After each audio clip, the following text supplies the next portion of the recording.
जय हिंद प्यारे बच्चों। आज हम लोग रसायन शास्त्र का एक बहुत ही महत्वपूर्ण पोर्शन को डिस्कस करने जा रहे हैं जो बिहार पुलिस 19,838 के लिए बिल्कुल यार रामबाण साबित होगा। प्यारे बच्चों, आज हम लोग जानेंगे सारा कॉन्सेप्ट मोल, मोलर द्रव्यमान, कैसे हम लोग यार मोल की संख्या निकालते हैं और मोल पर कहाँ कहाँ आपको यार फंसाया जा सकता है। तो प्यारे बच्चों, इस वीडियो को देख लीजिए। निश्चित तौर पर मोल संबंधित कोई भी आपका यार कांटा रहेगा उसे यार आप पार कर जाइएगा, चाहे आप कितने भी कमजोर हों। आइए पहले हम लोग जानते हैं मोलर द्रव्यमान के बारे में। एकदम आराम से सीखते चले जाइए।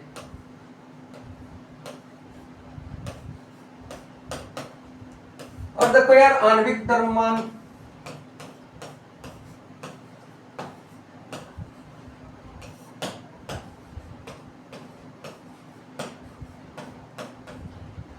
जैसे मान लिया जाए कि देखिए जल H2O। अब प्यारे बच्चों, H2O का मोलर द्रव्यमान भी है और आणविक द्रव्यमान भी है। अब आपको समझना है, देखो जितने भी तत्व हैं उनका यार परमाणु संख्या और परमाणु द्रव्यमान है। जैसे आपको हाइड्रोजन का परमाणु संख्या क्या है तो 1 है, और हाइड्रोजन का परमाणु द्रव्यमान भी क्या है 1 है। ऑक्सीजन का आप सभी जानते हैं कि परमाणु संख्या 8 है और ऑक्सीजन का परमाणु द्रव्यमान कितना है तो 16 है। अब बताइए कि H2O में कितने हाइड्रोजन है तो आप कहिएगा 2 हाइड्रोजन, तो भैया यहाँ पर 2। और कितने ऑक्सीजन है तो 1 ऑक्सीजन, और 1 ऑक्सीजन का द्रव्यमान कितना तो 16। 2 + 16 आपको यार कितना तो 18। प्यारे बच्चों, अगर पानी का आणविक द्रव्यमान निकालना रहता तो हम कहते हैं यार क्या तो 18 AMU एटॉमिक मास यूनिट। लेकिन यार इसी जल का अगर मोलर द्रव्यमान निकालना है तो एक बात बिल्कुल गांठ बांध दीजिए कि मोलर द्रव्यमान आपको यार हमेशा किसमें इंकित होता है, ग्राम में। तो पानी का मोलर द्रव्यमान आपका कितना हुआ 18 ग्राम। अब बिल्कुल समझिएगा, देखिए इसका सारे कॉन्सेप्ट को समझेंगे बिल्कुल। आइए आगे बढ़ते हैं। अब पानी का निकाल लिए। अब प्यारे बच्चों, तुमसे कोई कहे कि कार्बन डाइऑक्साइड का निकाल दो मोलर द्रव्यमान। अब चलवादम सीधे समझ रहा है कि कार्बन का परमाणु संख्या 6 और परमाणु भार 12, और ऑक्सीजन का परमाणु संख्या यार 8 है और परमाणु भार कितना है 16 है। अब देखो बच्चा, एक कार्बन का यार द्रव्यमान कितना है तो 12, और एक ऑक्सीजन का 16, और 2 ऑक्सीजन है तो क्या हो गया 16 दूनी 32। 32 12 कितना तो 44। अगर मोलर द्रव्यमान होगा तो क्या होगा 44 ग्राम। और अगर आपको यार आणविक द्रव्यमान की बात हो तो 44 AMU। प्यारे बच्चों, आगे आते हैं। अब मान लीजिए कि आपको यार मोल की संख्या कैसे निकाला जाता है। मोल की संख्या कैसे निकाला जाता है, मान लीजिए कि हमारे पास रहे कि 72 ग्राम पानी में, 72 ग्राम जल में मोल की संख्या क्या होगी। मोल की संख्या क्या होगी। अब पानी हमारे पास कितना है 72 ग्राम। देखो मोल की संख्या के लिए आपको यार एक सूत्र है क्या तो दिया गया द्रव्यमान, बिल्कुल समझो, दिया गया द्रव्यमान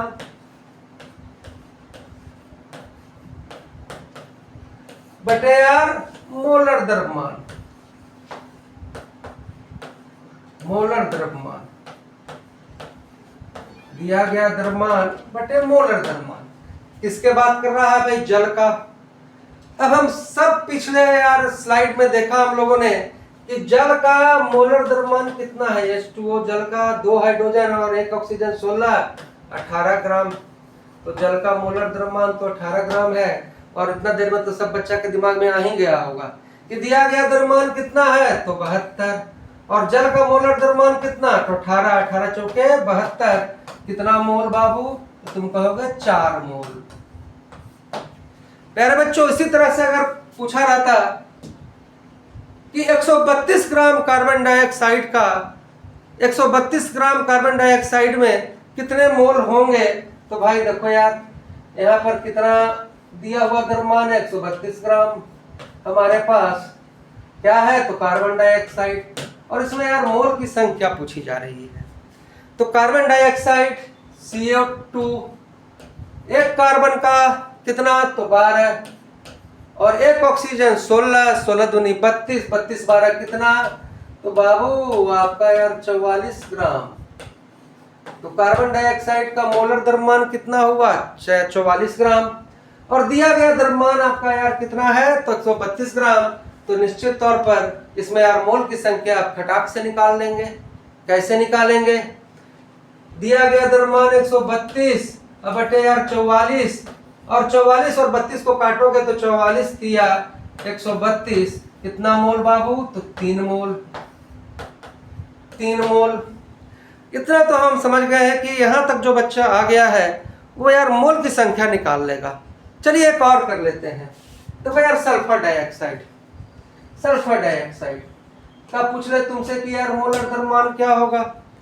अब बच्चा देखो यार, अब इसके लिए सल्फर का आपको यार आणविक द्रव्यमान तो जानना पड़ेगा। और सल्फर का आणविक द्रव्यमान कितना होता है, 32, और एक ऑक्सीजन यार 16, 16 दूनी 32, और 32 32 कितना, तो यार 64, 64 ग्राम। अब आपको यार दे दे कि यार 32 ग्राम सल्फर डाइऑक्साइड में कितना मोल होगा, तो तुम सीधे कहेगा कि दिया गया द्रव्यमान 32 और सल्फर का मोलर द्रव्यमान कितना, तो 64, मतलब क्या बाबू, 1/2, मतलब 0.5 मोल, 0.5 मोल। तो मोल की संख्या निश्चित तौर पर आप निकाल लेंगे। हाँ, थोड़ा सा आपको मुख्य जो मतलब तत्व है उसका यार परमाणु संख्या, परमाणु भार आपको याद करके रखना है। आइए अब बात करते हैं। देखो यार, गैस का जो मोल की संख्या है वो कैसे निकाली जाती है। प्यारे बच्चों, देखो 22.4 लीटर जब गैस रहेगा तो यार वो होगा यार 1 मोल। तो गैस का 1 मोल बराबर 22.4 लीटर। अब आपसे पूछ लिया जाए कि 44.8 लीटर गैस में कितने मोल होंगे, तो आप सीधे कहिएगा यार 44.8 में पूछ रहा है कितना मोल, 22.4 लीटर में 1 मोल होता है, तो 44.8 में कितना, तो 44.8 बटे यार 22.4 कितने मोल, तो आपको यार 2 मोल। देखिए, इस बेसिक को जब समझे होंगे तो पिछले बार के बिहार पुलिस के 391 के कई सेट में मैं इस टाइप का प्रश्न देखा। क्या प्रश्न था, प्रश्न था कि 360 ग्राम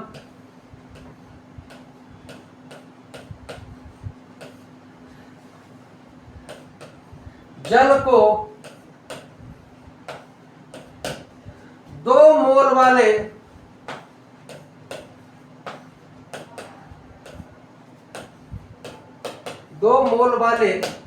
कितने बर्तनों में रखा जाएगा, कितने बर्तनों में रखा जाएगा।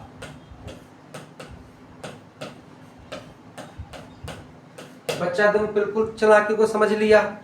इसमें है क्या, दिया गया द्रव्यमान 360 ग्राम है, जल है, जल का मोलर द्रव्यमान तो यार अब तुमको रटा गया है, H2O मतलब जल का मोलर द्रव्यमान यार 8 ग्राम, 18 ग्राम। अब कह रहा है कि यार 360 ग्राम जल मेरे पास है और इसको रखना है यार 2 मोल वाले बर्तन में। तो प्यारे बच्चों, सबसे पहले हम लोग यार इसमें निकाल लेंगे मोल की संख्या।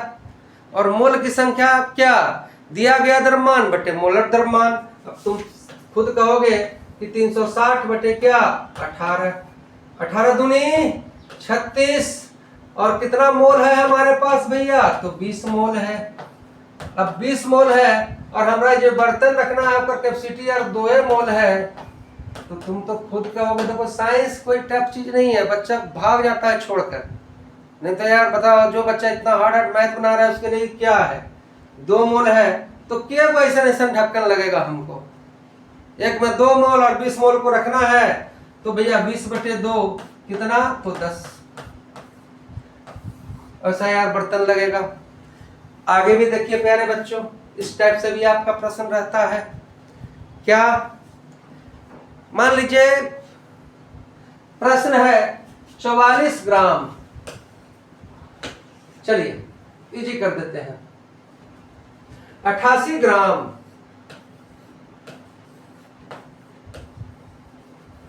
कार्बन डाइऑक्साइड में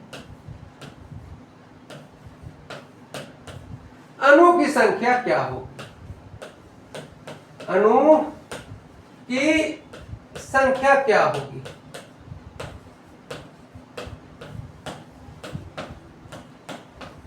चलिए अब थोड़ा सा मामला इंटरेस्टिंग आया है।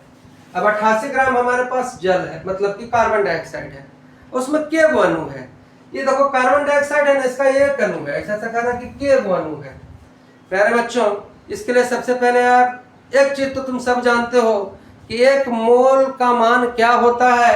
तो 1 मोल का मान आपको यार 6.023 गुने 10 के पावर 23 होता है ना जी।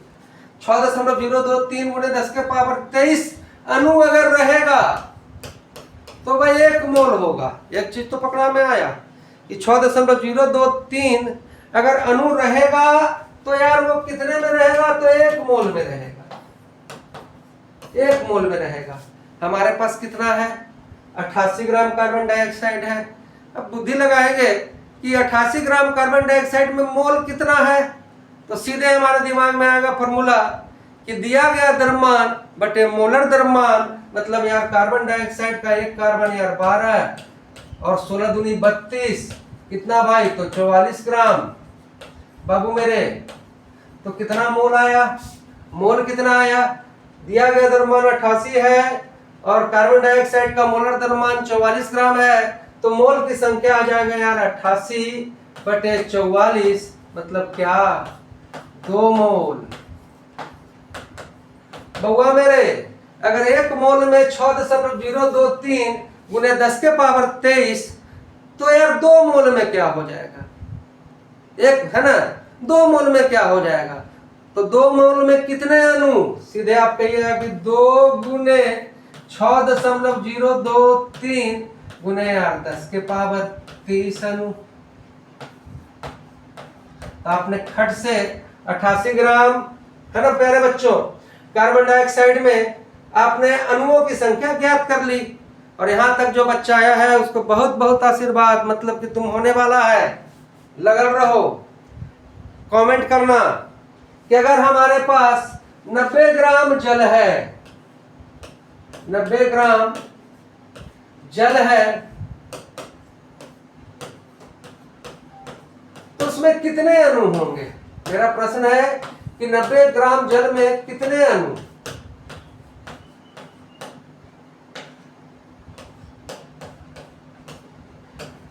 देखते हैं कौन कौन बच्चा कमेंट करता है, जो यहां पहुंचेगा वही तो कमेंट करेगा।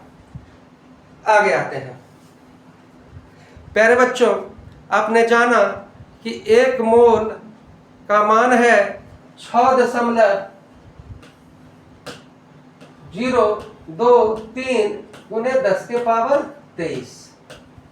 ये क्या है उसको समझिए।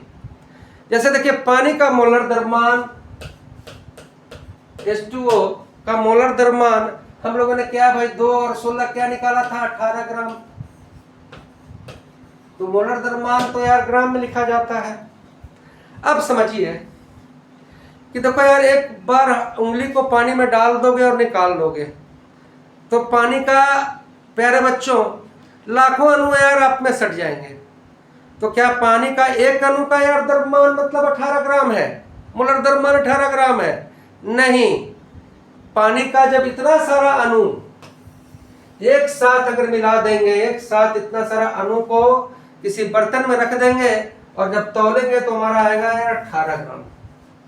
देखो प्रश्न ऐसा भी रहा है, ध्यान देना है, प्रश्न ऐसा भी रहा है कि कार्बन डाइऑक्साइड के एक अणु का द्रव्यमान ग्राम में निकालें। मान लो प्रश्न ऐसा रहता कि कार्बन डाइऑक्साइड का एक अणु का द्रव्यमान, एक अणु का द्रव्यमान ग्राम में निकालें।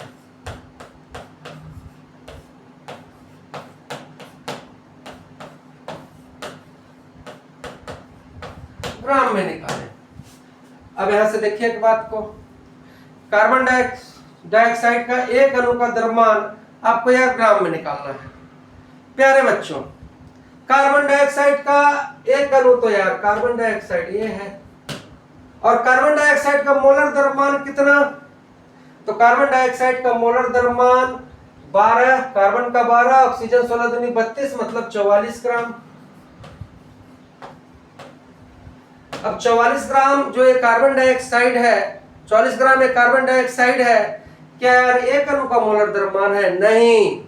जब कार्बन डाइऑक्साइड का इतना अणु 6.023 गुने 10 के पावर 23 अणु अगर एक साथ मिल जाएगा तब यार ये बनेगा 44 ग्राम। लेकिन यार हमें द्रव्यमान किसका चाहिए? सिर्फ एक अणु का। तो अगर 6.023 गुने 10 के पावर 23 अणु मिलाकर हो रहा है 44 ग्राम, 44 ग्राम, तो प्यारे बच्चों एक अणु यार क्या हो जाएगा? तो आप कहेंगे 44 बटे 6.023 गुने 10 के पावर 23। प्यारे बच्चों यहां से आप चीज को देखिए, बिल्कुल आप ध्यान से इसको माइनस और ये जो पावर दिया उसे मत घबराइए, बिल्कुल यार ऑप्शन देख के आप पकड़ लीजिएगा। कैसे पकड़ लीजिएगा? अब देखो यार ये जो 10 बटे 10 के पावर 23 है ऊपर चल जाएगा तो 10 के पावर क्या हो जाएगा? -23। अब 6 को हमें अब क्या हमारे पास क्या बच गया? 44 बच गया और 6.023 बचा। तो 6 को जब हम 44 से भाग लगाएंगे तो भाई ऑप्शन देखो, 7×6 = 42, 7×6 = 42, तो मतलब क्या 7 पॉइंट यार कुछ रहेगा और 7 पॉइंट वाला कुछ ऑप्शन रहेगा, उसको पकड़ के हम लोग यार टिक करेंगे। प्यारे बच्चों अब बताइए आप, अब आपको जवाब देना है। क्या जवाब देना है? कि पानी का, जल का, H2O का एक अणु का, हाँ एक अणु का द्रव्यमान ग्राम में क्या होगा? ग्राम जैसे ही रहे तो समझ जाना है। तो आज हम लोगों ने मोल के बारे में जाना। अगर आपको समझ आया हो तो जरूर कमेंट कीजिएगा। जुड़िए त्रिशूल संस्थान के विचारधारा के साथ। त्रिशूल तैयार है, आप तैयार नहीं हो रहे हैं, और दोनों तैयार हो जाएंगे तो कौन रोकेगा यार। जय हिंद, जय भारत।